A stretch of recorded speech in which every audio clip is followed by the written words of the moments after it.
Hello dear students. तो पिछली class में बेटा हम लोगों ने फोटो हैलोजनीकरण NBS HMU वाली अभिक्रिया पढ़ ली थी। ठीक है, काफ़ी सारे एग्जांपल्स भी कर लिए थे। आज जो मैकेनिज्म मैं आपको सिखाने जा रहा हूँ बहुत बेहतरीन रूप से इस्तेमाल होने वाला है पूरे हाइड्रोकार्बन के अंदर। ठीक है, जितनी भी एल्कीन और एल्काइन है वो सारी की सारी जो आज का मैकेनिज्म होगा उसी पर आधारित होती है। ठीक है, जितने भी अब उत्पाद बनेंगे, जितनी भी अभिक्रियाएं होंगी, इलेक्ट्रॉन स्नेही योगात्मक अभिक्रिया के अनुसार होंगी हाइड्रोकार्बन वाले चैप्टर में। ठीक है, फिर वापस अगर कोई दूसरा मैकेनिज्म आएगा तो अपन देख लेंगे। अभी तक अपन ने एक मैकेनिज्म सिखाया है, वो कौन सा सिखाया? मुक्त मूलक प्रतिस्थापन अभिक्रिया वाला। तो स्टार्ट करते हैं अपन अपने नए मैकेनिज्म से, जिसका नाम क्या है? इलेक्ट्रॉन स्नेही योगात्मक अभिक्रिया, यानी कि EAR, इलेक्ट्रोफिलिक एडिशन रिएक्शन। अपन शॉर्टकट यूज करेंगे EAR बार बार। ठीक है, इतना बड़ा लिखने का कोई मतलब नहीं है, सीधे सीधे अपन क्या बोलेंगे? इलेक्ट्रोफिलिक। इलेक्ट्रोफिलिक मतलब इलेक्ट्रॉन स्नेही, एडिशन मतलब योगात्मक, और R मतलब रिएक्शन मतलब अभिक्रिया। तो इलेक्ट्रोफिलिक एडिशन रिएक्शन की बात करेंगे। इलेक्ट्रोफिलिक एडिशन रिएक्शन के बारे में मैंने आपको पहले भी GOC पार्ट 2 में पढ़ाया था, या बेसिक ऑर्गेनिक केमिस्ट्री वाले चैप्टर में पढ़ाया था कि एडिशन रिएक्शन कौन सी होती है, जिसमें एक दुर्बल पाई बंध टूटकर दो प्रबल सिग्मा बंध बनते हैं, उसको योगात्मक अभिक्रिया बोलते हैं। और यदि उसमें पहला आक्रमण इलेक्ट्रोफाइल का होता हो तो उसको इलेक्ट्रॉन स्नेही योगात्मक अभिक्रिया बोल देते हैं। तो सबसे पहले तो अगर मैं इसकी परिभाषा लिखूं तो इसकी परिभाषा क्या हो जाएगी मेरे लिए? वह अभिक्रिया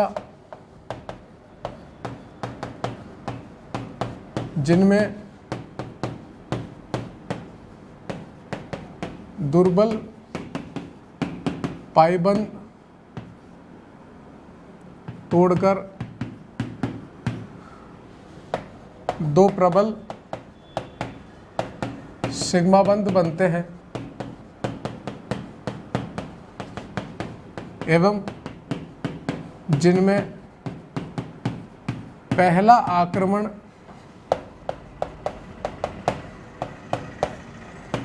इलेक्ट्रॉन स्नेही समूह का होता है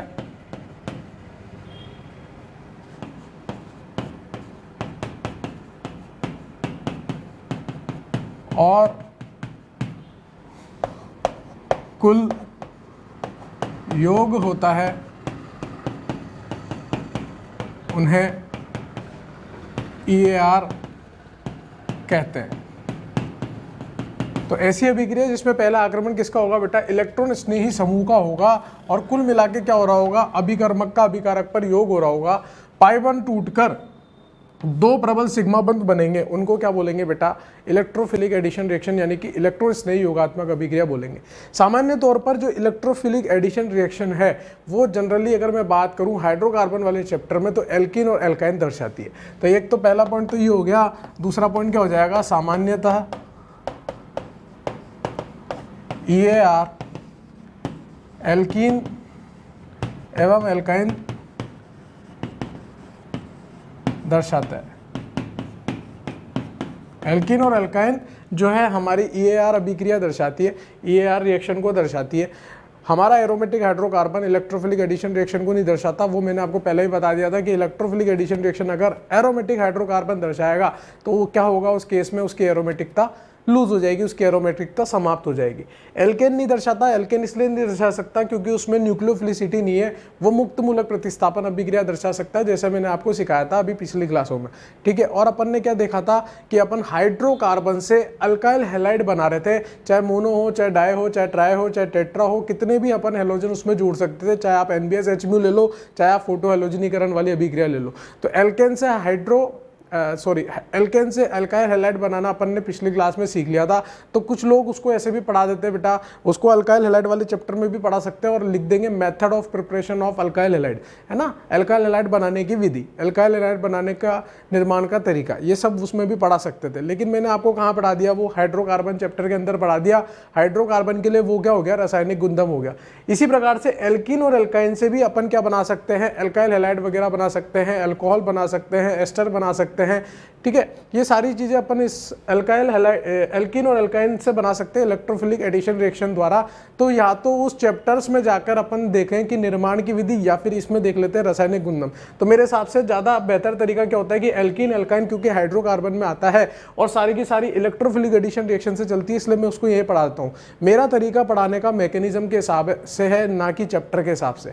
आप एक ही मैकेनिज्म की अभिक्रिया एक साथ पढ़ोगे तो आपको भी समझने में आसानी होगी और ग्रैप करने में आसानी होगी। एक जैसी रिएक्शन एक साथ लिखाई में आ जाएगी सारी की सारी, बात समझ में आती है। तो इलेक्ट्रोफिलिक एडिशन रिएक्शन की बात चल रही है, मैंने आपको परिभाषा बता दी, कौन कौन दर्शाता है वो बता दिया।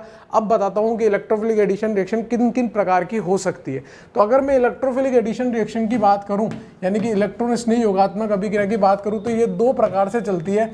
एक चलती है वाया क्लासिकल कार्ब धनायन, वाया क्लासिकल कार्ब धनायन, और एक चलती है वाया नॉन क्लासिकल कार्ब धनायन। एक चलती है क्लासिकल कार्ब धनायन से और एक चलती है एनसीसी से, यानी कि नॉन क्लासिकल कार्ब धनायन से। क्लासिकल कार्ब धनायन तो अभी तक अपन पढ़ के आ चुके हैं। जीओसी में जितने भी कार्ब धनायन अपन ने इस्तेमाल किए थे, यह कार्ब धनायन का पुनर्विन्यास जब किया था तो वो हमारा क्लासिकल कार्ब धनायन था। नॉन क्लासिकल कार्ब धनायन अभी तक अपन ने नहीं देखा, तो कोई दिक्कत नहीं है, अपन सीख लेंगे। क्लासिकल कार्ब धनायन कौन बनाते हैं पहले तो वो मैं बता देता हूँ आपको। ऐसे इलेक्ट्रोफाइल, देखो पहला आक्रमण तो इलेक्ट्रोफाइल का ही होना है, क्योंकि इलेक्ट्रॉन स्नेही योगात्मक अभिक्रिया है। ऐसे इलेक्ट्रोफाइल जिनमें लोन पेयर नहीं होते हैं, लोन पेयर आप समझते हो, दो बिंदु, ठीक है ना, अपने ऊपर जिसके पास दो इलेक्ट्रॉन होते हैं। लोन पेयर का हमेशा ध्यान रखना, लोन पेयर मतलब खुद के इलेक्ट्रॉन, ऋणायन मतलब एक इलेक्ट्रॉन खुद का, एक किसी और का। तो ऐसे इलेक्ट्रोफाइल जिनमें लोन पेयर नहीं होते हैं वो क्या बनाते हैं बेटा, क्लासिकल कार्ब धनायन बनाते हैं। तो यहाँ पर लिखेंगे ऐसे इलेक्ट्रोफाइल जो लोन पेयर नहीं रखते हैं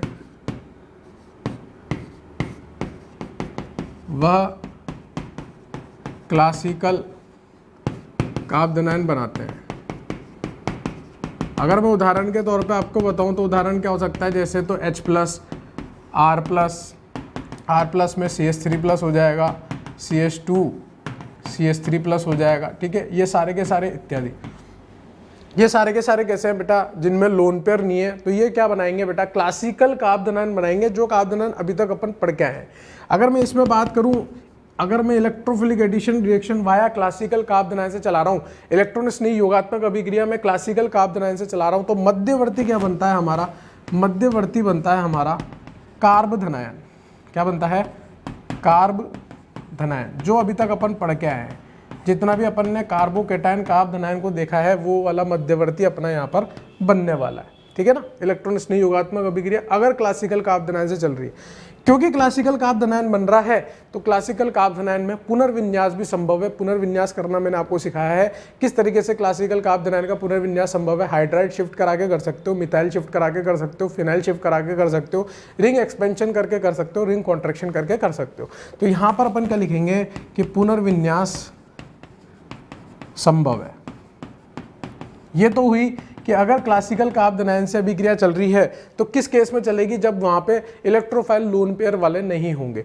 अगर मान लो हमारे पास ऐसे इलेक्ट्रोफाइल है जो कि लोन पेयर रखते हैं, तो उस केस में किस हिसाब से चलेगी अभिक्रिया, नॉन क्लासिकल कार्ब धनायन बना के चलेगी। तो ऐसे इलेक्ट्रोफाइल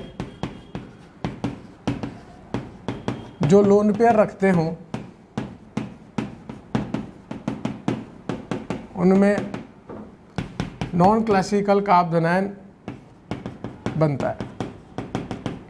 जैसे उदाहरण के तौर पे अगर मैं बात करूं तो यहाँ पर मैं बोल सकता हूँ NO प्लस X प्लस के पास देखोगे तो लोन पेयर है यहाँ पर, ठीक है, और NO प्लस के पास भी लोन पेयर होते हैं, ठीक है। और इसके बाद अपन बात कर सकते हैं OH प्लस की, OH प्लस के पास भी लोन पेयर होता है, ठीक है ना।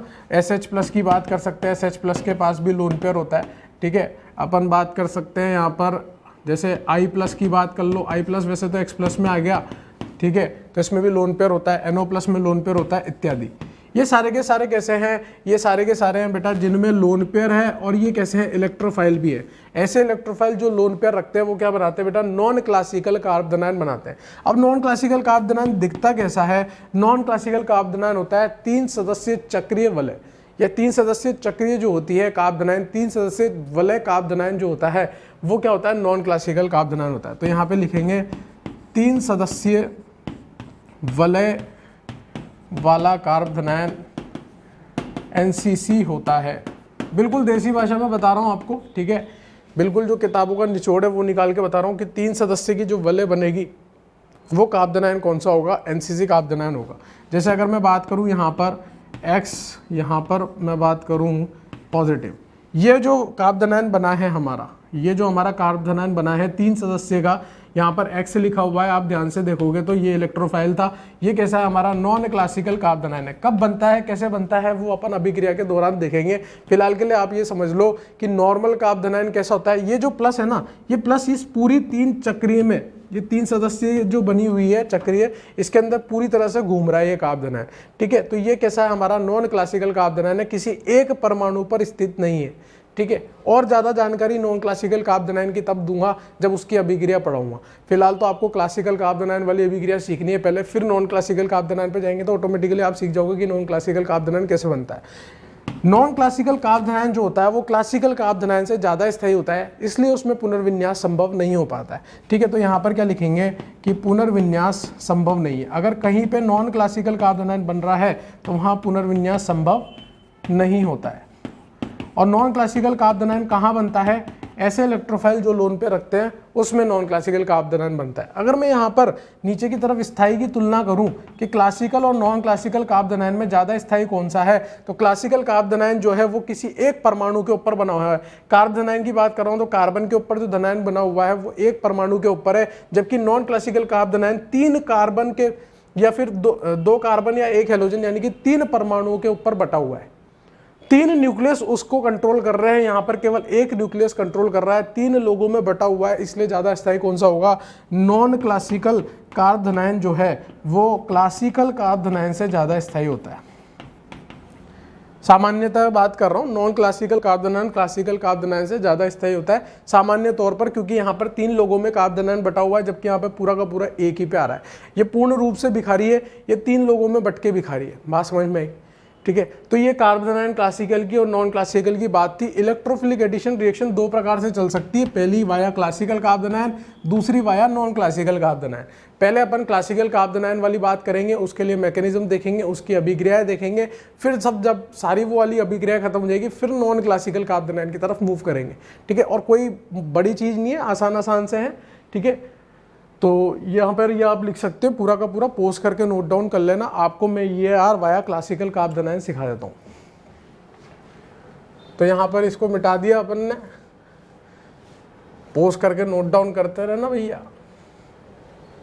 तो सबसे पहली अभिक्रिया जो है हमारी वो है EAR via classical carbanion, electrophilic addition reaction via classical carbanion. हमें क्या सीखना है, सबसे पहले क्लासिकल कार्बोनाइन वाली इलेक्ट्रॉन स्नेही योगात्मक अभिक्रिया कैसे चलती है, कौन दिखाएगा, कैसे दिखाएगा, कौन सा मैकेनिज्म चलेगा, उसके बारे में क्या क्या जानकारी अपन जुटा सकते हैं, वो सारी अभी की अभी जुटा लेंगे। उसके बाद फिर इसके एग्जांपल्स देखेंगे किस किस में इसको लगा सकते हैं, ठीक है। सबसे पहले तो मैं बात करूं अगर रिएक्शन की, तो सबसे पहली रिएक्शन में करा रहा हूं एल्कीन पर। जो हमारा एल्कीन है उसकी अभिक्रिया अगर मैं किसी अभिकर्मक जिसमें इलेक्ट्रोफाइल भी और न्यूक्लियोफाइल भी है, तो यहाँ पर क्या होता है बेटा, पाई बंध टूट के क्या जुड़ जाएगा, इलेक्ट्रोफाइल जुड़ जाएगा और न्यूक्लियोफाइल जुड़ जाएगा। जैसा कि मैंने आपको बताया था, एक पाई बंध टूटता है और 2 सिग्मा बंध बनते हैं, तो उसको योगात्मक अभिक्रिया बोलते हैं। और अगर पहला आक्रमण इलेक्ट्रोफाइल का होता होगा तो इलेक्ट्रॉन स्नेही योगात्मक अभिक्रिया होती होगी। अभी फिलहाल के लिए मुझे नहीं पता चल रहा कि पहला आक्रमण इलेक्ट्रोफाइल का हुआ है, लेकिन ये पता चल गया पाई बंध टूट के 2 प्रबल सिग्मा बंध बने हैं और अभिकारक पर अभिकर्मक जुड़ा है, यानी कि ये योगात्मक अभिक्रिया तो है। अब प्रूफ करने के लिए क्या देखना पड़ेगा, प्रूफ करने के लिए हमें देखना पड़ेगा कि इसका मैकेनिज्म क्या है, इसकी क्रियाविधि क्या है। तो आओ मैकेनिज्म पे थोड़ी चर्चा करते हैं। सारा खेल मैकेनिज्म पे डिपेंड करेगा, सारी जानकारी हमें मैकेनिज्म से जुटानी पड़ेगी। जैसे ये मैंने एल्कीन ले रखी है, एल्कीन की अभिक्रिया अगर मैं किसी इलेक्ट्रोफाइल और न्यूक्लियोफाइल दोनों के दोनों आ रहे हैं, तो यहाँ पर ये जो पाई बंध के इलेक्ट्रॉन है ये कैसे है, यहाँ पर भी इलेक्ट्रॉन घनत्व है, और अगर मैं न्यूक्लियोफाइल को इसके साथ लेके आऊंगा तो न्यूक्लियोफाइल में भी इलेक्ट्रॉन घनत्व है। यानी कि इस पाई बंध के इलेक्ट्रॉन को मैं आसानी से किसको दे सकता हूँ, इस इलेक्ट्रोफाइल को दे सकता हूँ, क्योंकि इलेक्ट्रोफाइल कैसा है, इलेक्ट्रोफाइल भिखारी है, उसको इलेक्ट्रॉन की चाहत है, उसको इलेक्ट्रॉन से मोहब्बत है, आपको पता है इलेक्ट्रॉन से स्नेह करता है।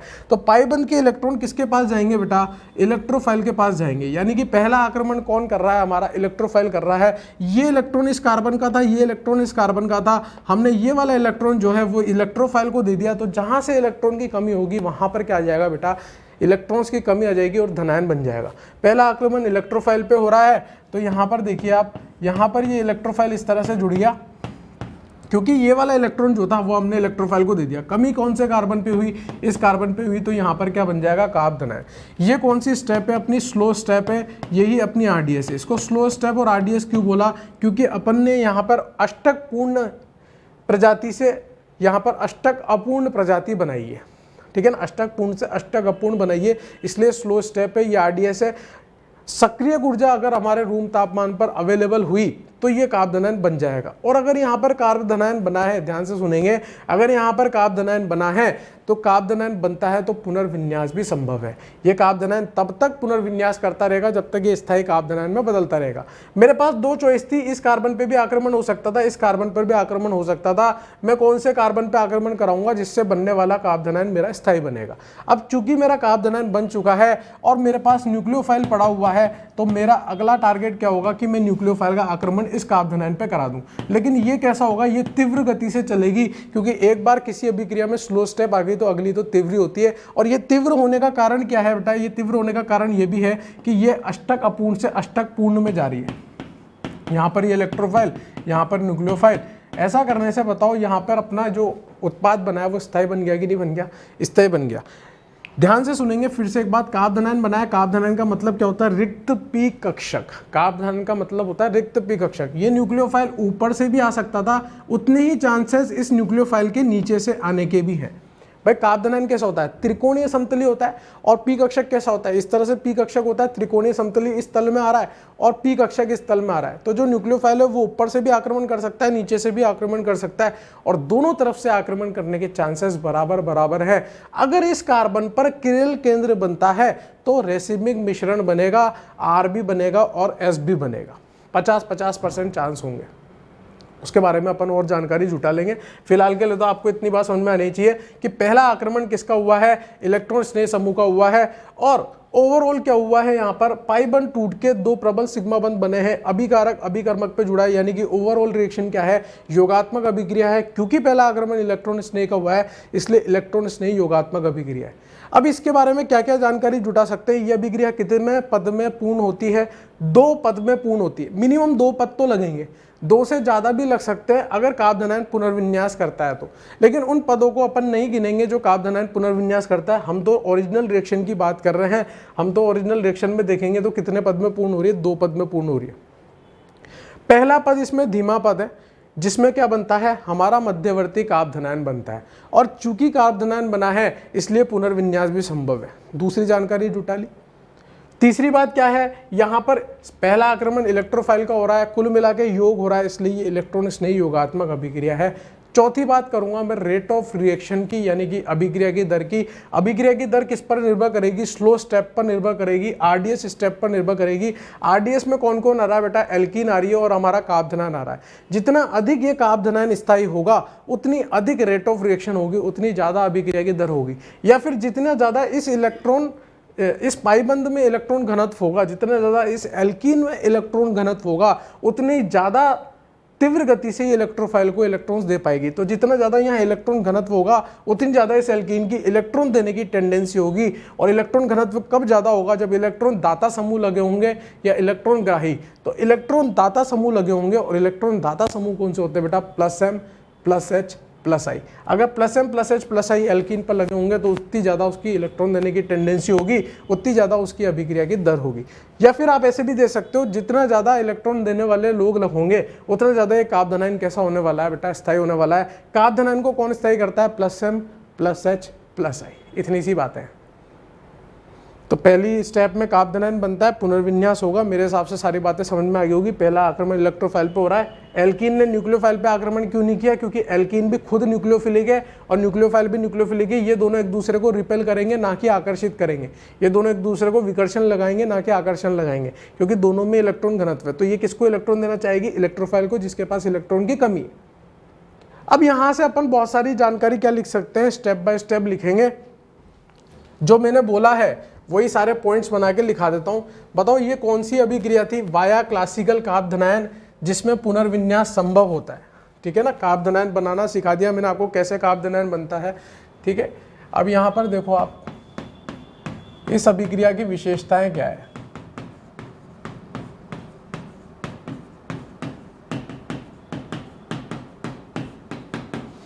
अभिक्रिया की विशेषताएं बोलते जाओ। सबसे पहला पॉइंट क्या है? यह अभिक्रिया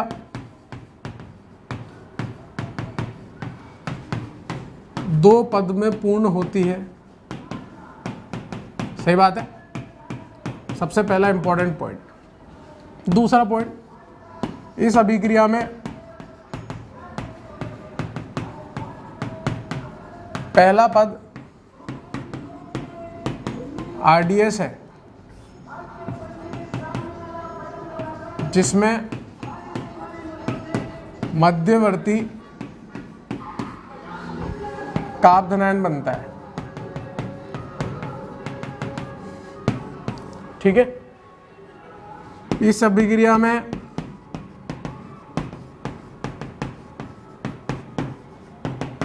मध्यवर्ती कार्ब धनायन बनता है, इसलिए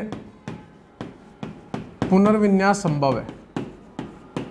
जरूर नहीं है होगा ही होगा पुनर्विन्यास, अगर होने लायक होगा, कंडीशन हो रही होगी, तो पुनर्विन्यास संभव है। चौथा पॉइंट, इस अभिक्रिया में पहला आक्रमण किसका हो रहा है बेटा? इलेक्ट्रॉन स्नेह समूह का हो रहा है, और कुल क्या हो रहा है बेटा? योग हो रहा है। इसलिए ये अभिक्रिया कैसी है? इलेक्ट्रॉन स्नेह योगात्मक अभिक्रिया है। इस अभिक्रिया में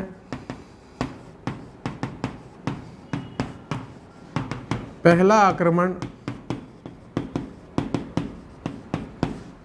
इलेक्ट्रोफाइल का होता है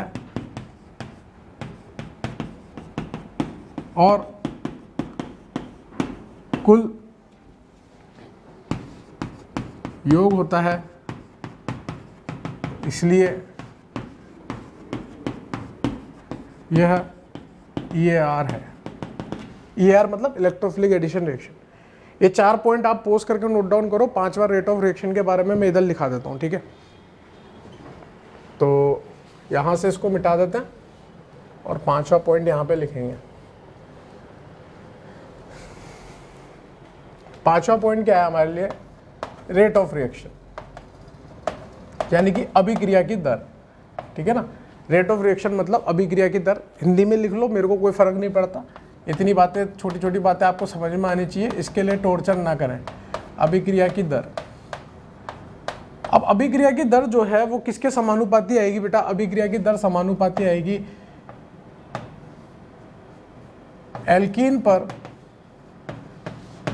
इलेक्ट्रॉन घनत्व के। जितना ज्यादा एल्कीन पर इलेक्ट्रॉन घनत्व होगा, उतने ज्यादा रेट ऑफ रिएक्शन होने वाली है। दूसरी बात किस पर निर्भर कर रही है? निर्भर कर रही है इलेक्ट्रॉन, एल्कीन के इलेक्ट्रॉन देने की टेंडेंसी पर।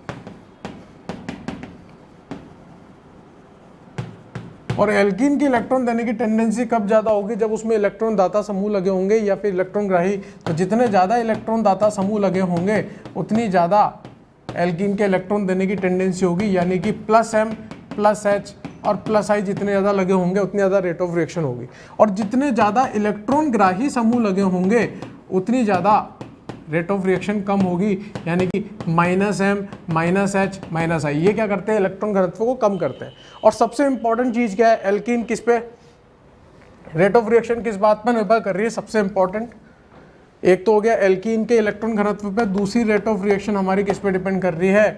कार्ब धनायन के स्थायी पर। जितना ज़्यादा हमारा कार्ब धनायन स्थायी होगा, उतनी ज़्यादा अभिक्रिया की दर होने वाली है।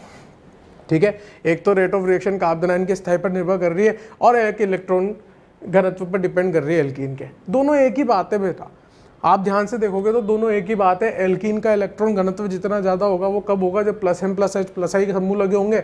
और वही कार्बोनाइन के स्तर की बात है, क्योंकि कार्बोनाइन तो बाद में बन रहा है, पहले तो एल्कीन इलेक्ट्रॉन देगी। बात समझ में आती है? ये बात हो गई आपकी सारी अभिक्रिया की विशेषताएं हो गई। अब अपन क्या करेंगे, रेट ऑफ रिएक्शंस के सवाल करेंगे और देख लेते हैं कि इलेक्ट्रोफिलिक एडिशन रिएक्शंस के कौन कौन से एग्जांपल्स होने वाले हैं। मैंने अभी आपको इलेक्ट्रोफाइल और न्यूक्लियोफाइल जोड़ के बताया, मैं अलग अलग इलेक्ट्रोफाइल अलग अलग न्यूक्लियोफाइल लेके आपको बता देता हूँ कि देखो अपन को ये अभिक्रिया पढ़नी है, और आपको ऐसा लगेगा वाह यार क्या टुच्चा बनती है। सेम टू सेम सबके सब में वही मैकेनिज्म लगेगा जो अभी अपन सीख के आए। एक ही मैकेनिज्म से सारी 10-11 अभिक्रिया बताऊंगा आपको, वो सारी की सारी चल जाएंगी। बात समझ में आ रही? तो इसलिए बोल रहा हूँ मैं कि अगर अपन मैकेनिज्म सीख लेते हैं तो अपने लिए आसानी रहती है। एक जैसे मैकेनिज्म के एक साथ पढ़ेंगे तो बहुत सारी अभिक्रिया एक साथ खत्म हो जाएगी। अब देखो अपन को फिर अपन एक एक करके सारी पढ़ेंगे, ऐसा नहीं है कि अपन नहीं पढ़ेंगे, एक एक करके सारी अभिक्रिया पढ़ेंगे, ठीक है। EAR के उदाहरण, अब इसमें क्लासिकल वाले भी होंगे और नॉन क्लासिकल वाले भी होंगे। अपन को सिर्फ क्लासिकल वाले पे ध्यान देना है, नॉन क्लासिकल वाला जब नॉन क्लासिकल सिखाएंगे तब पढ़ा देंगे, ठीक है। तो उदाहरण क्या हो सकते हैं, यहाँ पर लिखेंगे क्रम संख्या, यहाँ पर लिखेंगे अभिकर्मक, मतलब इलेक्ट्रोफाइल और न्यूक्लियोफाइल वाले, और उसमें इलेक्ट्रोफाइल कौन होगा और न्यूक्लियोफाइल कौन होगा।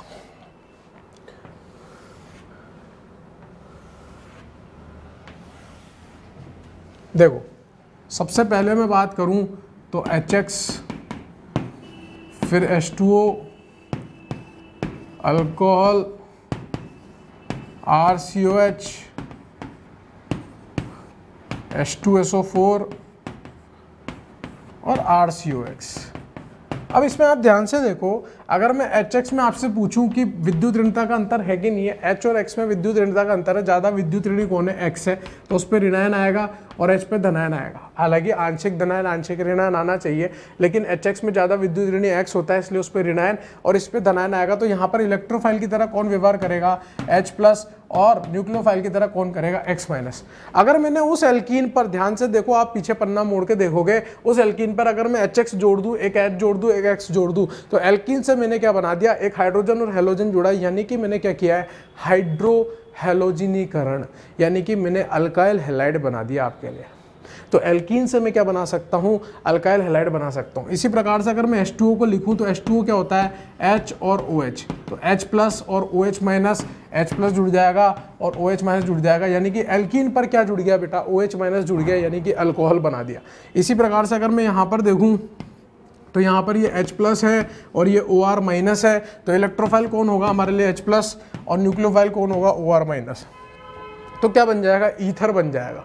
फिर यहाँ पर देखूँ तो ये H+, ये RCO-, तो H+ तो हमारे लिए इलेक्ट्रोफाइल होगा और RCO- हमारे लिए क्या होगा, न्यूक्लियोफाइल। इसको जोड़ूंगा तो एस्टर बन जाएगा। फिर यहाँ पर देखूँगा तो H+, H2SO4 से क्या बनता है, H+ + HSO4-, तो यहाँ पे इलेक्ट्रोफाइल कौन होगा, H+, और यहाँ पर न्यूक्लियोफाइल कौन होगा, HSO4-। इसी प्रकार से यहाँ पे देखूंगा तो RCO+ और X-, तो यहाँ पर हमारा इलेक्ट्रोफाइल कौन होगा, RCO+, और न्यूक्लियोफाइल कौन होगा, X-।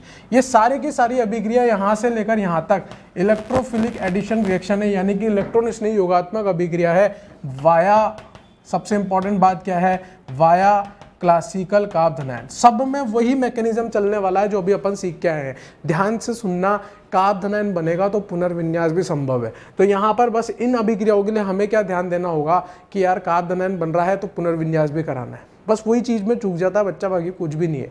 एल्कीन पर ये सारे के सारे को अपन योग करेंगे तो डिफरेंट उत्पाद अपने को मिलते जाएंगे, अलग अलग चैप्टर की निर्माण विधि बनती जाएगी। बात समझ में आ रही है? लेकिन एक साथ पढ़ाने का मतलब समझ गए ना आप कि एक साथ क्यों पढ़ा रहा है, ये पागल तो है नहीं, ताकि चीज़ें आसानी से समझ में आ जाए। 6 तो ये रिएक्शन हो गई। अब नॉन क्लासिकल कार्बोनाइन वाली बताता हूँ आपको कि नॉन क्लासिकल कार्बोनाइन कौन कौन सी रिएक्शंस होंगी। अभी फिलहाल तो अपन एग्जांपल्स देख लेते हैं, नॉन क्लासिकल थोड़ी देर से सीखेंगे ताकि कंफ्यूजन ना हो। पहले तो अपन इलेक्ट्रोफाइल सीख लें कि इलेक्ट्रोफाइल न्यूक्लियोफाइल को कैसे जोड़ते हैं, है ना। Electrophilic addition reaction via classical carbanion कैसे करते हैं, पहले वो तो सीख लें। जैसे X2 दिया हो आपको, ICl दिया हो, NOCl दिया हो, NOBr दिया हो, या फिर आपको दिया हो HOX,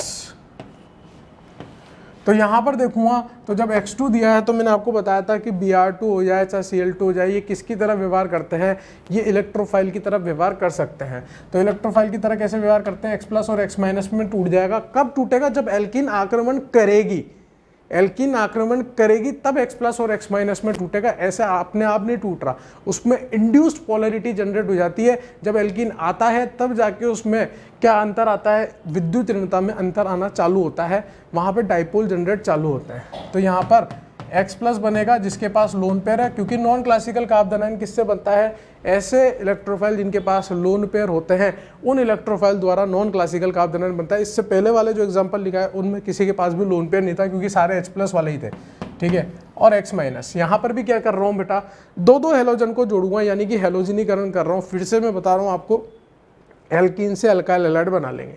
फिर यहाँ पर देखूंगा तो I+Cl-, तो ये हमारे लिए क्या हो जाएगा, अब I+ और Cl- क्यों किया, क्योंकि I और Cl में ज़्यादा विद्युत ऋणी Cl होता है, तो Cl को माइनस दे दिया, I को प्लस दे दिया, तो इससे भी अपन क्या कर सकते हैं, अल्काइल हैलाइड बना सकते हैं। NO+ और Cl-, NO+ और Cl- में इलेक्ट्रोफाइल NO+ होगा और Cl- होगा, तो यहाँ पे नाइट्रोजन के पास लोन पेयर है, ये भी क्या करेगा, नॉन क्लासिकल कार्बोनाइन बनाएगा। NO और Br में NO+ और Br-, ठीक है, ये भी क्या करेगा बेटा, ये भी आपका नॉन क्लासिकल कार्बोनाइन, क्योंकि ऐसे इलेक्ट्रोफाइल जिनके पास लोन पेयर होते हैं वो नॉन क्लासिकल कार्बोनाइन। HOX जो है, HOX का मतलब क्या है, H2O + X2, H2O + X2। तो यहाँ पर X2 से तो बेटा क्या आ जाएगा, X+ आ जाएगा, और OH- क्या हो जाएगा, न्यूक्लियोफाइल। X+ तो हो जाएगा आपका इलेक्ट्रोफाइल और OH- क्या हो जाएगा, आपका न्यूक्लियोफाइल हो जाएगा। बात समझ में आती है, X+ इलेक्ट्रोफाइल, OH- न्यूक्लियोफाइल हो जाएगा। इसके बारे में अभी जानकारी नहीं देना चाहता क्योंकि इतना आप समझ नहीं पाओगे, लेकिन आप थोड़ी देर के लिए इतना मान लो, आपके दिमाग में प्रश्न आ रहा होगा, मुझे पता है कि सर ऑक्सीजन और हेलोजन में तो सर ऑक्सीजन पे प्लस आना चाहिए था, हेलोजन पे माइनस आना चाहिए था, लेकिन बेसिकली HOX बना कैसे है, H2O + X2 से मिलकर बना है। तो सबसे पहले X2 X+ और X- के रूप में टूट के X+ तो इलेक्ट्रोफाइल की तरह जुड़ जाता है, और जो X- है उसको ये जो वाटर का मॉलिक्यूल है, जल का यौगिक है, जल का यौगिक X- को पूरी तरह से घेर लेता है, तो वो न्यूक्लियोफाइल की तरह व्यवहार ना करके जल खुद न्यूक्लियोफाइल की तरह आक्रमण कर देता है। जल उसको पूरा का पूरा घुलनशील कर लेता है। अब किसी को कैद ही कर लिया तो वो आक्रमण कैसे करेगा, जल खुद आक्रमण करने के लिए आगे आ जाता है, ठीक है ना। तो अभी आप इसको इतना गहराई में समझो, बस आप तो इतना समझो कि हाँ भाई ये हो रहा होगा। तो ये सारी की सारी कैसे चलेगी, electrophilic addition reaction via non classical कार्बोनाइन।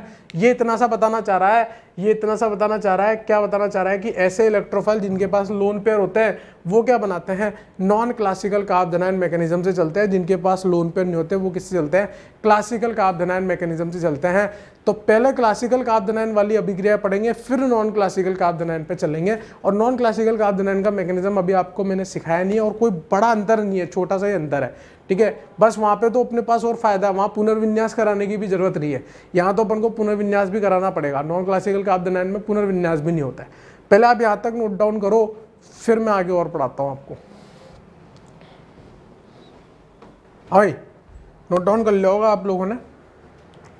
अब एक क्वेश्चन करते हैं जिसमें आपको बताना होगा कि EAR के प्रति किसकी क्रियाशीलता ज़्यादा है, ठीक है। वैसे वाले क्वेश्चन अपन ने GOC में खूब करे, और मैंने आपको पहले बोला था अभिक्रिया अगर आपको पढ़नी है तो आपका GOC 1 नंबर होना चाहिए, आइसोमरिज्म 1 नंबर होना चाहिए, तभी जाके आप क्लास अटेंड करो, नहीं तो मत करो, ठीक है। अगर आपकी GOC और समावता में अगर आपको दिक्कत है तो पहले उसके लेक्चर जाके देखो, फिर जाके यहाँ पर आना, क्योंकि अब वो सब चीज़ें थोड़ी ना, किरेल क्या होता है और किरेल केंद्र क्या होता है वो सब नहीं बताऊंगा। GOC में +M+H+I कैसे इलेक्ट्रॉन घनत्व को बढ़ाते हैं भाई, उसको बताऊंगा, टाइम वेस्ट होगा, फिर ये कैसे चलेगा, ठीक है ना। तो वो चीज़ें आपको क्लियर होनी चाहिए, उसी के बाद अपन चालू करेंगे, ठीक है ना। क्वेश्चन लिखो, निम्नलिखित दिए गए यौगिकों के लिए EAR के प्रति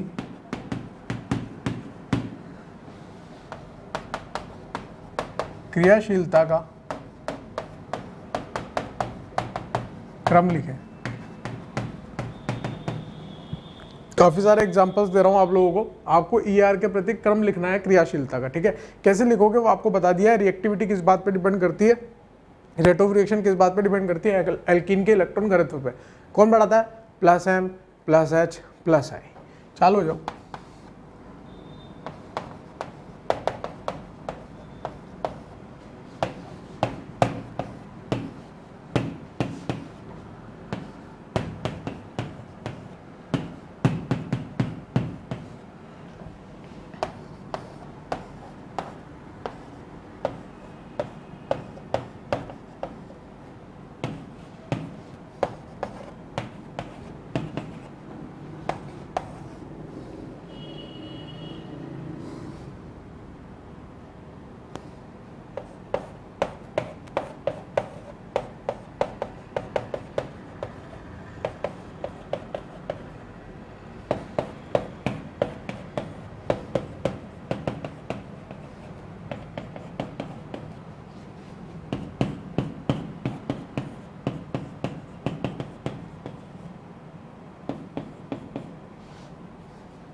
पहले 3 एग्जाम्पल करेंगे फिर और करेंगे।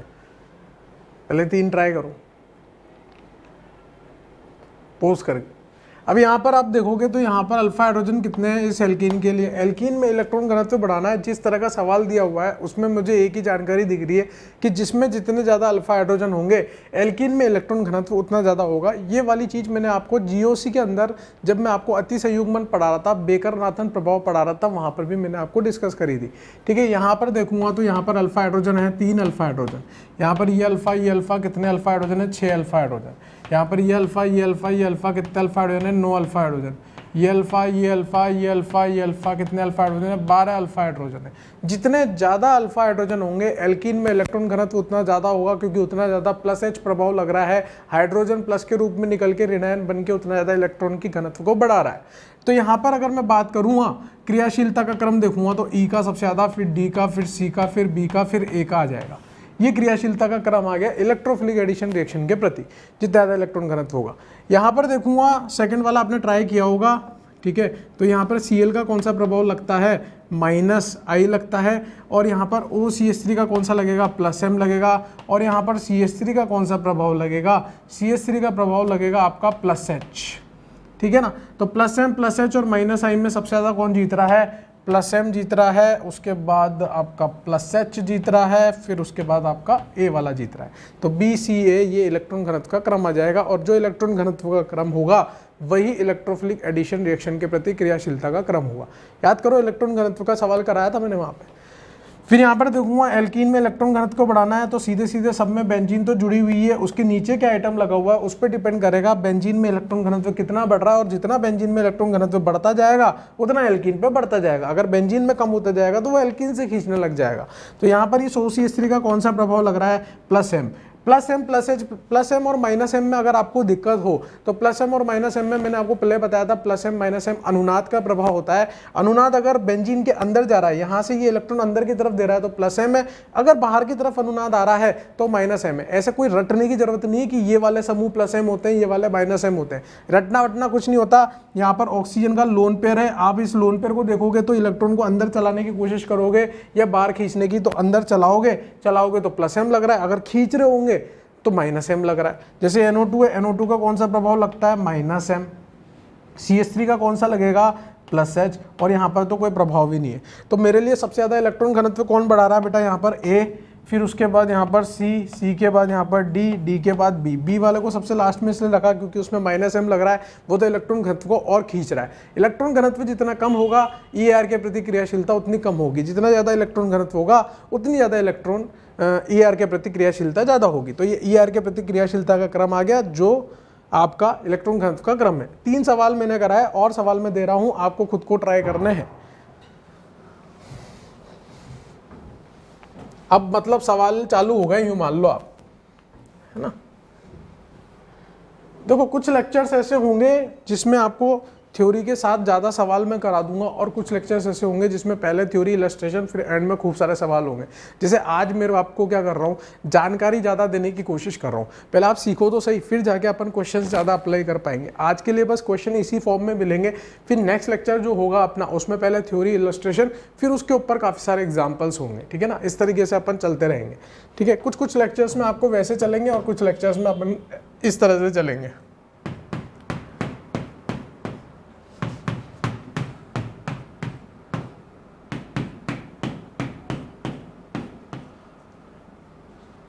ये ए है, ये बी है, ये सी है।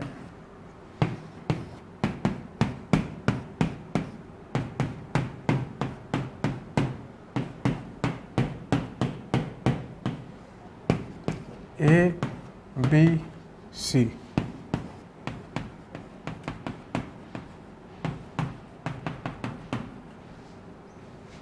ए बी,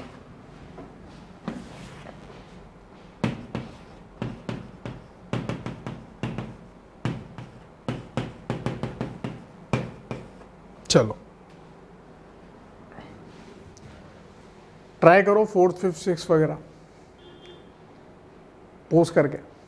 तो फोर्थ वाला आपने ट्राई किया होगा, यहाँ पर अल्फा हाइड्रोजन, यहाँ पर अल्फा हाइड्रोजन। भाई एल्कीन आ जाए तो एल्कीन के लिए मेरे को ज़्यादा सोचना नहीं है, कुछ भी नहीं दे रखा तो मेरे पास एक गुंजाइश तो है, वो है अल्फा हाइड्रोजन वाली। तो यहाँ पर कितने अल्फा हाइड्रोजन है, 4 अल्फा हाइड्रोजन, ठीक है। यहाँ पर अल्फा, कितने अल्फा, 3 अल्फा हाइड्रोजन। यहाँ पर अल्फा, इसके सापेक्ष में तो कितने अल्फा हाइड्रोजन है बेटा, 2 अल्फा हाइड्रोजन। 4 3 2 यानी कि ए बी सी, ये इलेक्ट्रॉन घनत्व का क्रम है, और जो इलेक्ट्रॉन घनत्व का क्रम है वही EAR के प्रति क्रियाशीलता का क्रम है। बिल्कुल सिंपल साधारण भाषा में, फालतू किताब विताब से लेना देना नहीं है, सिंपल भाषा में समझो, ठीक है। ये फालतू ये हो रहा है वो हो रहा है, कुछ नहीं हो रहा, सिंपल सा है यार। अल्फा हाइड्रोजन देखने, अल्फा हाइड्रोजन इलेक्ट्रॉन घनत्व बढ़ाता है, ठीक है। यहाँ पर ये अल्फा, कितने अल्फा है, 4 अल्फा हाइड्रोजन है। यहाँ पर ये अल्फा, इस पाइबंद के सापेक्ष जो भी अल्फा कार्बन है उससे जुड़े हुए हाइड्रोजन अल्फा हाइड्रोजन है। सर ये 3 4, सर यहाँ पे आपने 3 लिखे तो आप अल्फा हाइड्रोजन ज़्यादा कैसे लिख दोगे, 3 2 5 2 7 7 कैसे लिख दिया आपने। अरे भैया मैं हाइड्रोजन काउंट कर रहा हूँ, कार्बन काउंट नहीं कर रहा। तो हाइड्रोजन कितने हैं, यहाँ पर 3 हाइड्रोजन, यहाँ पर कितने 2, यहाँ पर कितने 2, 7 अल्फा हाइड्रोजन हो गए। यहाँ पर अल्फा, ये अल्फा, ये अल्फा, ये अल्फा, 3 6 और 4 10 अल्फा हाइड्रोजन। अब आप खुद बता दो कि इलेक्ट्रॉन घनत्व का क्रम क्या होगा, सबसे ज़्यादा C, फिर आपका B, फिर A। ये इलेक्ट्रॉन घनत्व का क्रम है, यही EAR के प्रति क्रियाशीलता का क्रम भी होगा। बात समझ में आ गई। नेक्स्ट वाला इंपॉर्टेंट एग्जाम्पल है 6th नंबर वाला। यहाँ पर बच्चा बहुत ज़्यादा गलती करता है एल्कीन और एल्काइन के केस में। वो क्या देखता है, एल्काइन में 2 पाइबंदे, इलेक्ट्रॉन देने की टेंडेंसी ज़्यादा होनी चाहिए क्योंकि इलेक्ट्रॉन घनत्व ज़्यादा होता है, जबकि एल्कीन में जो है इलेक्ट्रॉन घनत्व कम है क्योंकि वहाँ पर एक ही पाइबंद है। और वो आंसर क्या टिक करने की कोशिश करता है, B ग्रेटर देन है, जो कि गलत है। आंसर क्या होगा, A ग्रेटर देन B होगा, और A ग्रेटर देन B क्या होगा, EAR के प्रति क्रियाशीलता का क्रम होगा। मैं इलेक्ट्रॉन घनत्व की बात नहीं कर रहा, इलेक्ट्रॉन घनत्व तो B में ही ज़्यादा है, लेकिन देने की टेंडेंसी पर भी तो निर्भर कर रहा है। तो एल्कीन और एल्काइन में देने की टेंडेंसी किस किस तरह से अपन देख सकते हैं।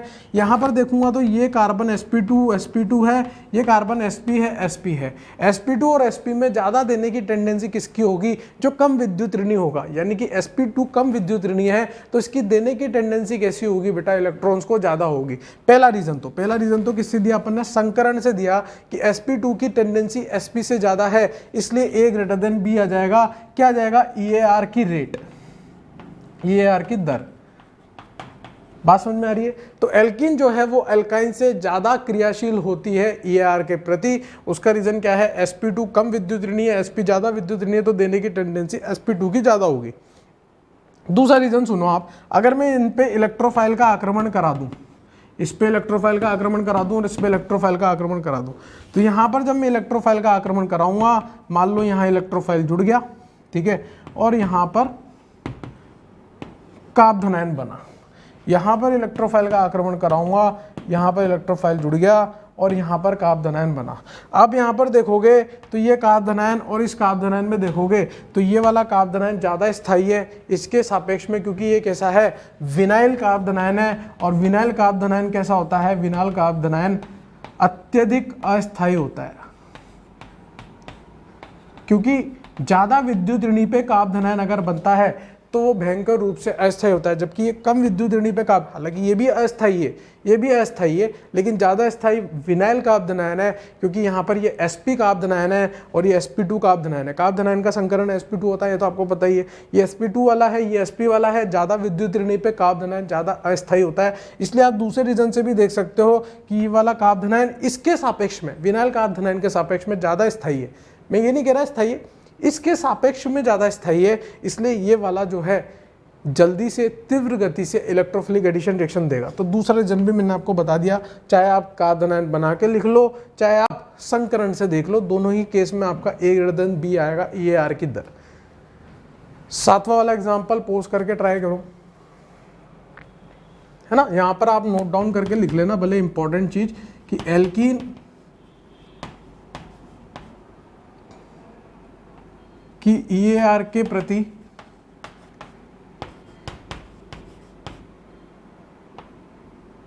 क्रियाशीलता एल्काइन से अधिक होती है। इंपॉर्टेंट है ये बहुत।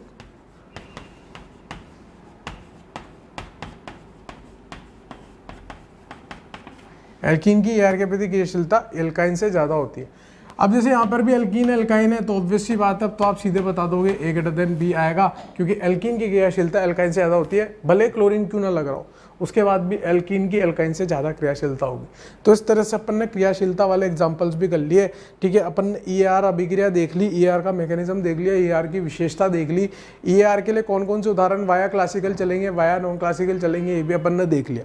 अब अपन देखेंगे कि EAR किस किस तरीके से मतलब EAR को बांटा गया है ना, सम्मित एल्कीन में और असम्मित एल्कीन में EAR कैसे चलती है। पहले आप यहाँ तक नोट डाउन करो, फिर मैं बताता हूँ आपको। हाँ भाई, लिख लिया आप लोगों ने ये, ठीक है। अब नेक्स्ट जो अपन सीखने जा रहे हैं वो बहुत इंपॉर्टेंट है, ठीक है। वहाँ से बहुत तगड़ी थ्योरी निकलने वाली है। जैसे मान लो अपने पास सम्मित एल्कीन है और सम्मित एल्कीन की अभिक्रिया अपन ने इलेक्ट्रोफाइल के साथ कराई, और एक बार अपने पास असम्मित एल्कीन है, जैसे मैंने यहाँ पर प्रोपीन लिख दिया और प्रोपीन की रिएक्शन इलेक्ट्रोफाइल के साथ कराई। तो सम्मित एल्कीन के केस में क्या होगा बेटा, आप इलेक्ट्रोफाइल को कहीं भी जोड़ लो, इलेक्ट्रोफाइल बुरा नहीं मानने वाला, चाहे यहाँ जोड़ लो चाहे यहाँ जोड़ लो, दोनों के दोनों केस कैसे हैं, सेम टू सेम है। जब सम्मित एल्कीन होती है तो इलेक्ट्रोफाइल को कहीं भी जोड़ो, कोई फर्क पड़ने वाला नहीं है। एल्कीन ने इलेक्ट्रोफाइल पर आक्रमण किया, चाहे ये बना लो चाहे ये बना लो, कोई दिक्कत नहीं आ रही। लेकिन जब असम्मित एल्कीन है तो असम्मित एल्कीन के केस में क्या होगा, एक बार यहाँ पर भी इलेक्ट्रोफाइल जुड़ सकता है और एक बार यहाँ पर भी इलेक्ट्रोफाइल जुड़ सकता है, यानी कि दो काब्धनायन बनने की संभावना है। अब चक्कर क्या पड़ता है, कंफ्यूजन ये है कि इलेक्ट्रोफाइल को कहाँ जोड़े, यहाँ जोड़े या यहाँ जोड़े। तो यहाँ पर ये जो होता है वो अपना मुख्य उत्पाद होता है, ये हमारा मेजर होता है उत्पाद। अब ये मेजर कैसे होता है, जब असम्मित एल्कीन होती है तो मार्कोनिकोव नाम के वैज्ञानिक ने बोला असम्मित एल्कीन में मेरे हिसाब से इलेक्ट्रोफाइल को जोड़ा जाए। उसके हिसाब क्या था वो भी बताएंगे। तो यहाँ पर अगर मैं बात लिखूँ नोट करके, तो नोट करके क्या लिखेंगे, सम्मित एल्कीन में इलेक्ट्रोफाइल को कहीं भी जोड़ा जा सकता है, किंतु असम्मित एल्कीन में इलेक्ट्रोफाइल मार्कोनिकोव नियम के अनुसार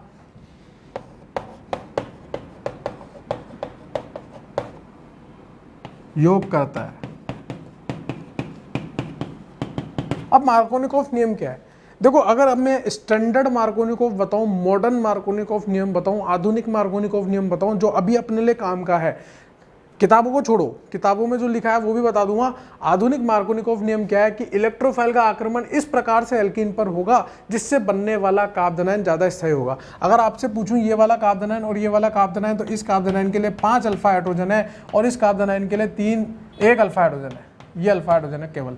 और इसमें ये भी अल्फा है, ये भी अल्फा है। तो आप खुद बताओ कि कौन सा कार्बोनाइन ज़्यादा स्थायी है, ये वाला कार्बोनाइन ज़्यादा स्थायी है। तो मार्कोनिकोव क्या बोलता है कि इलेक्ट्रोफाइल को वहाँ जोड़ो जिससे बनने वाला कार्बोनाइन ज़्यादा स्थायी होगा। ये मार्कोनिकोव ने बोला। आधुनिक मार्कोनिकोव नियम जो अपने काम का है, पूरी की पूरी कार्बनिक रसायन में अपन इससे डील करेंगे। हालांकि मार्कोनिकोव ने स्टार्टिंग में क्या बोला था कि इलेक्ट्रोफाइल को वहां जोड़ो जहां हाइड्रोजन की संख्या अधिक हो। यहां पर देखो आप, यहां पे हाइड्रोजन की संख्या, इस एल्कीन को देखो, बस एल्कीन के लिए बात करी है उसने। एल्कीन में इलेक्ट्रोफाइल वहां जुड़ेगा, उस कार्बन पे जुड़ेगा जिसमें हाइड्रोजन की संख्या अधिक हो। यहाँ पर हाइड्रोजन 1 है, यहाँ पर हाइड्रोजन 2 है, तो बताओ कहाँ पे इलेक्ट्रोफाइल जुड़ना चाहिए मार्कोनिकोव के अनुसार। मार्कोनिकोव ने बोला हाइड्रोजन को वहां, इलेक्ट्रोफाइल को वहां जोड़ो जहाँ पे हाइड्रोजन की संख्या अधिक हो, तो यहाँ पर हाइड्रोजन की संख्या अधिक है। और न्यूक्लियोफाइल को वहां जोड़ो जहां पर हाइड्रोजन की संख्या कम हो, तो न्यूक्लियोफाइल को यहाँ जोड़ेंगे। बात समझ में आ रही है क्या? तो इलेक्ट्रोफाइल को यहाँ जोड़ेंगे, न्यूक्लियोफाइल को यहाँ जोड़ेंगे। ऑब्वियस सी बात है कि न्यूक्लियोफाइल यहीं पे जुड़ेगा जहाँ पे स्थायी कार्बोनाइन बन रहा है। लेकिन हमारे लिए काम का कौन सा मार्कोनिकोव नियम है? आधुनिक वाला, इलेक्ट्रोफाइल को वहाँ जोड़े जिससे बनने वाला कार्बोनाइन अधिक स्थायी होता हो। बात समझ में आएगी? जिससे बनने वाला कार्बोनाइन अधिक स्थायी होता हो। लेकिन ये बात को समझो आप कि एल्कीन और एल्कीन सम्मित हो असम्मित हो, सम्मित में तो मार्कोनिकोव की जरूरत ही नहीं, क्योंकि कहीं भी बना लो, यहाँ बना लो, यहाँ बना लो, दोनों ही सेम है। लेकिन कहाँ पे मार्कोनिकोव नियम लागू होता है? असम्मित एल्कीन में मार्कोनिकोव नियम लागू होता है। सम्मित एल्कीन में मार्कोनिकोव नियम जैसा कुछ है ही नहीं, क्योंकि कोई फर्क ही नहीं पड़ रहा। तो आओ मार्कोनिकोव नियम लिखते हैं। मार्कोनिकोव भैया ने क्या बोला हमारे लिए? मार्कोनिकोव भैया तो नहीं होंगे, चाचा ही होंगे। मार्कोनिकोव चाचा की बात करता है।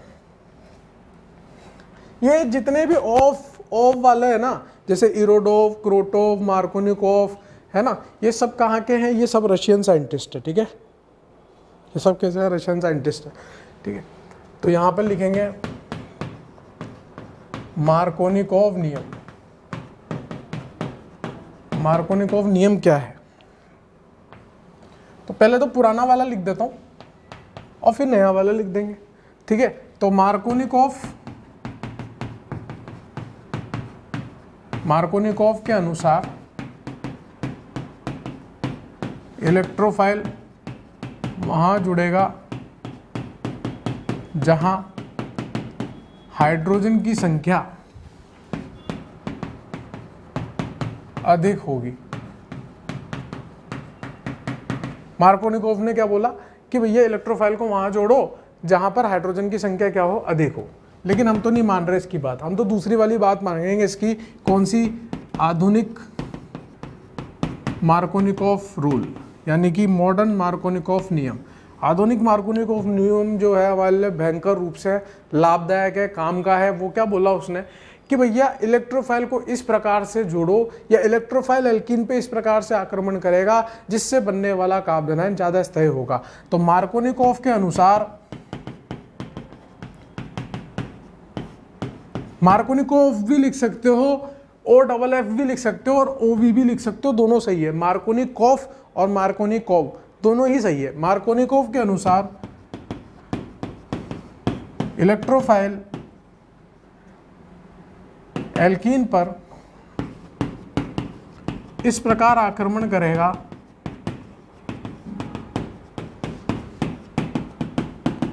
जिससे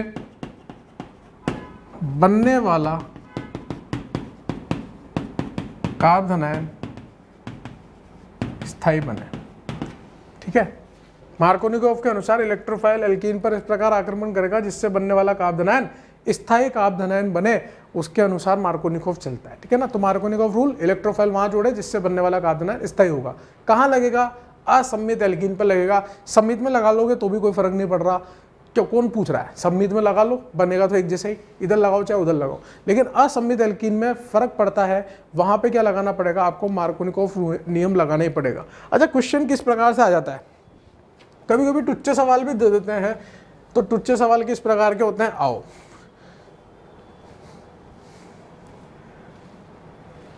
दिवाली नजदीक आ रही है, ठीक है। फूलझड़ी वूलझड़ी वाले सवाल भी देख लेते हैं। चिटपटी होते हैं, छोटी छोटी चिटपटी आती है, तो चिटपटी वाले सवाल। तो क्वेश्चन क्या है? निम्नलिखित दिए गए यौगिकों में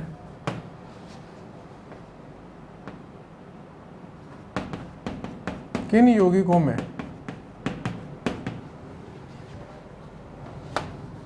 मार्कोनिकोव नियम लागू होगा।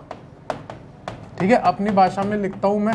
ठीक है, मेरे को ये किताबी ज्ञान नहीं लगाता, मैं अपनी भाषा में लिखने की कोशिश करता हूँ जिससे बच्चे को भी समझ में आ जाए और मुझे भी आ जाए कि मैं पढ़ा क्या रहा हूँ। ठीक है, तो निम्नलिखित दिए गए यौगिकों में किन यौगिकों में मार्कोनिकोव नियम लागू होगा वो आपको बताना है। तो कुछ भी नहीं है, सम्मित और असम्मित देखना है। ठीक है, आपको राइट और रॉन्ग लगाना है।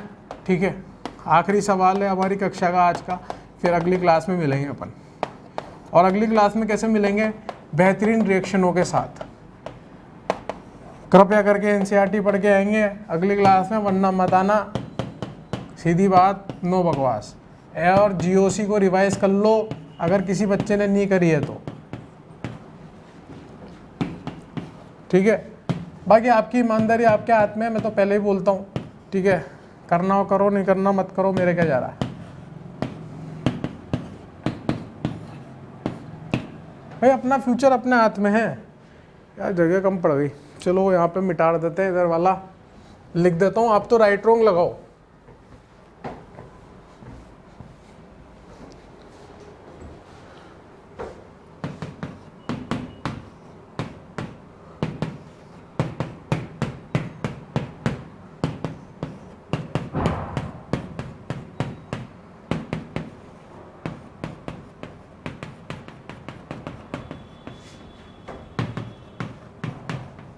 कितने भी बना लो, कोई फर्क नहीं पड़ता, जितने बनाओ उतने बना सकते हो आप, इन्फिनाइट एग्जांपल्स बन सकते हैं। ठीक है, आ जाओ, पोज करो, राइट रॉन्ग लगाओ। मार्कोनिकोव किस में लगेगा? असम्मित में, सम्मित में नहीं लगेगा। असम्मित और सम्मित देखना आना चाहिए, आंखों का फिर खेल है सारा। ठीक है ना, यहाँ पर देखोगे सम्मित है, इसमें मार्कोनिकोव नहीं लगेगा। ये कैसा है? असम्मित है, लगेगा। सम्मित है क्योंकि यहाँ से बीच में से काटूंगा, जो इधर वो इधर है, तो यहाँ पर भी नहीं लगेगा। यहाँ पर देखूंगा तो यहाँ का आपदानायन बनाऊंगा और यहाँ का आपदानायन बनाऊंगा, तो अलग अलग बनेंगे। यह वाले के लिए अल्फा हाइड्रोजन कम आएंगे, यह वाले के लिए ज़्यादा आएंगे, तो यहाँ पर भी मार्कोनिकोव लगेगा।